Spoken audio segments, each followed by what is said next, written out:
عشق کا شین از قلم علیم الحق حقی۔ کلہاڑی بہت تیز تھی اور تار سنگھ نے اس کے لیے چمڑے کا میان نما غلاف بھی خرید لیا تھا۔ اب وہ بے فکر ہو کر اسے اپنے لباس میں چھپا سکتا تھا، زخمی ہونے کا خطرہ بھی نہیں رہتا۔ دوسری طرف اس نے ہتھوڑا بھی رکھ لیا تھا۔ پوری تیاری کے ساتھ وہ ٹھیک وقت پر ہوٹل سے نکل آیا۔ مٹھائی والے کے پاس وہ ٹھیک 10:30 بجے پہنچا۔ مٹھائی والا اسے دیکھ کر خوش ہو گیا۔ تمہارے لڈو تیار ہیں بابو جی، اس نے مٹھائی کے ایک ٹوکرے کی طرف اشارہ کرتے ہوئے کہا، اور تار سنگھ نے جیب سے پیسے نکال کر اس کی طرف بڑھائے۔ چکر نہیں دیکھو گے بابو جی؟ مٹھائی والے نے پوچھا، اور تار سنگھ کو لگا وہ اس سے مذاق کر رہا ہے۔ اس نے مسکراتے ہوئے کہا، تم جانتے ہو کہ یہ لڈو میں نے اپنے لیے نہیں دوسروں کے لیے بنوائے ہیں، پرنتو تمہیں کیسے پتہ چلے گا لڈو کتنے عمدہ ہیں؟ مجھے تمہاری بات پر بھروسہ ہے، پر میں تعریف سننا چاہتا ہوں۔ حلوائی نے ایک لڈو اس کی طرف بڑھایا۔ میں نے کہا نا مجھے نہیں چکھنا۔ گھبراؤ نہیں باؤ جی، یہ لڈو بے ہوش کرنے والا نہیں ہے۔ اور تار سنگھ نے اب بھی لڈو لینے کے لیے ہاتھ نہیں بڑھایا۔ اصل میں آرڈر کی مٹھائی ہم کچھ زیادہ ہی بناتے ہیں، حلوائی نے وضاحت کی۔ یہ لڈو بھی زیادہ بنے تھے۔ 5 سیر تولنے کے بعد میں نے ان میں بے ہوشی کی دوا ملا دی اور انہیں ٹوکرے میں رکھ دیا۔ یہ لڈو صاف ہے، کھا کر دیکھو تاکہ پتہ چلے میں نے قیمت غلط نہیں لی۔ ایسا لڈو پورے جے پور میں کوئی نہیں بنا سکتا۔ اور تار سنگھ ہچکچا رہا تھا۔ پہلی بار وہ اکیلا پردیس میں نکلا تھا اور اس کی جیب میں خاصی رقم بھی تھی۔ اب وہ لڈو کھا لیتا اور اس میں بے ہوشی کی دوا ہوتی تو وہ لٹ بھی سکتا تھا، مگر پھر اسے خیال آیا کہ چلتا پھرتا بے ٹھکانہ آدمی تو ایسی حرکت کر سکتا ہے، لیکن مستقل دکان کرنے والا دکاندار ایسی حرکت کبھی نہیں کرے گا۔ البتہ وہ لڈو نہیں کھائے گا تو دکاندار اس پر شک بھی کر سکتا ہے۔ ایک لمحے کی ہچکچاہٹ کے بعد بالآخر اس نے لڈو لیا اور کھا کر دیکھا۔ لڈو واقعی بہت عمدہ تھا۔ واقعی تم نے کمال کر دیا، اس نے دل کی گہرائی سے تعریف کی۔ اتنا لذیذ لڈو تو میں نے دہلی میں بھی نہیں کھایا۔ دکاندار خوش ہو گیا، تو تم دہلی سے آئے ہو بابو جی؟ ہاں۔ اور تار سنگھ نے مٹھائی کا ٹوکرا لیا اور چل دیا۔ اب بس اسے مندر پہنچنا تھا۔ سورج جھومتا جھامتا میلے سے باہر آیا اور سڑک پر چلنے لگا۔ ٹھنڈی ہوا نے اس کے نشے کو اور تیز کر دیا۔ وہ اس وقت صرف اور صرف اس لڑکے اور تار سنگھ کے بارے میں سوچ رہا تھا۔ بس ایک بار وہ مل جائے اور وہ اسے ٹھکانے لگا کر اپنا بدلہ لے لے تو اس کی آتما کو شانتی مل جائے۔ لڑکے کے مل جانے کے خیال پر وہ مٹھیاں بھینچتا، دانت پیستا اور ہاتھ کو یوں لہراتا جیسے لاٹھی گھما رہا ہو۔ مل جائے تو دیکھ لوں گا اسے، وہ آواز بلند غرایا۔ اب تو مجھے بھی لٹھیاں چلانی آتی ہے۔ قریب سے گزرتے ہوئے راہگیروں نے اسے بلند آواز میں خود کلامی کرتے دیکھا تو مسکرا دیے۔ نشے میں آدمی کیا کچھ نہیں کرتا۔ سورج مندر کے سامنے سے گزرا اور بڑھتا چلا گیا۔ مندر سے کافی آگے جانے کے بعد اچانک اس نے نظر اٹھائی تو وہ لڑکا آتا دکھائی دیا جس کی اسے تلاش تھی۔ اس کا نشہ جیسے ہرن ہو گیا۔ یہ یہاں کہاں؟ وہ بڑبڑایا۔ نشے میں وہ اسے جے پور میں تلاش کر رہا تھا، لیکن ذرا سا ہوش آیا تو اسے یہ بات ناقابل یقین لگی، کہیں مجھے چڑھ تو نہیں گئی؟ وہ جہاں تھا وہیں رک گیا۔ لڑکا ابھی خاصی دور تھا۔ اس کے ہاتھ میں مٹھائی کا ٹوکرا تھا اور وہ اپنی دھن میں چلا آ رہا تھا۔ سورج نے کئی بار ہاتھوں سے آنکھوں کو مل ڈالا، مگر سچ مچ لڑکا وہی تھا۔ وہ وہیں کھڑا اس کے پاس سے گزرنے کا انتظار کرتا رہا۔ قریب سے دیکھوں گا تو پتہ چلے گا، اس نے دل میں کہا۔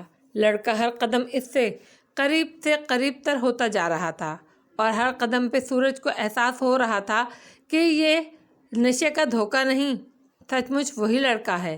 نشہ ہوتا تو قریب آتے ہوئے لڑکے کی صورت بدلتی۔ اب لڑکا عین اس کے سامنے تھا اور وہ وہی تھا۔ اس کی صورت تو وہ آج تک نہیں بھول سکا تھا۔ وہ ایک پل کی بات تھی۔ وہ وہیں کھڑا رہا اور لڑکا مٹھائی کا ٹوکرا لیے آگے نکل گیا۔ سورج بہت تیزی سے پلٹا اور اضطرابی طور پر اس نے ہاتھ بڑھایا، لیکن لڑکا اس کی ہاتھ کی پہنچ سے دور جا چکا تھا۔